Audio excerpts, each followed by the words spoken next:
Hirap na hirap ako uminom ng marami. Hindi lang 'to, isang araw tableta ko, siguro 8 klase.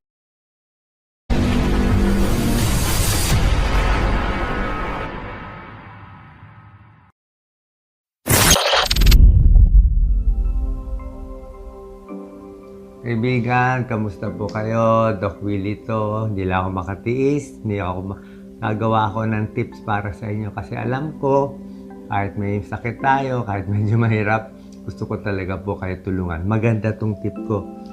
Paano iinom ng maraming gamot katulad ko? Hirap na hirap ako uminom ng marami. Hindi lang 'to, isang araw tableta ko, siguro 8 klase, minsan 10 klase. Tapos, ang lalaki ng mga kapsula. Ganito ang sikreto. Kasi hindi ko na rin mainom itong mga capsule na to.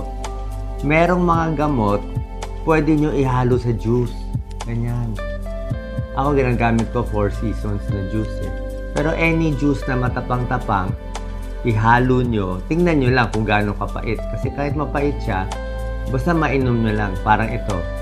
Meron akong Essentiale. Yan o. Wala naman palang pait. Okay lang, kahit mapait siya, ditis. Meron akong Ursofoc, meron akong Megace, sinahalo ko dito para lang mainom ko. Tapos, pag ilalagay dito, stir. Try nyo lang kaysa masayang yung gamot, diba? Kasi ang hirap lumunok talaga. See? Uubusin mo lahat. Minsan din, ginagawa rin namin to sa mga natin may mental health problem, ayaw uminom ng gamot, ito yung sikreto, ilalagay sa juice. So, pag kayo, hindi trial nyo na lang kung kaya ba or hindi. Marami po nagtatanong tungkol sa akin. Okay naman po ako, 5th chemo session natapos na. Hopefully hanggang pang-6, maayos na tayo. Nilalabanan ko na lang yung side effects eh.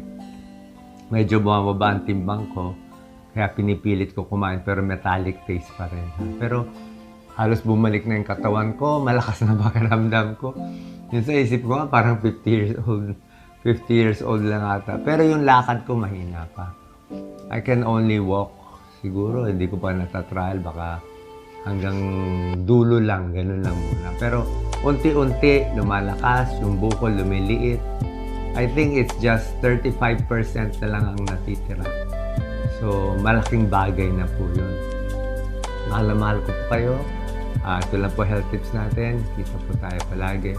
At syempre, pagdasal natin ang Pilipinas at ang ating buong bayan. God bless.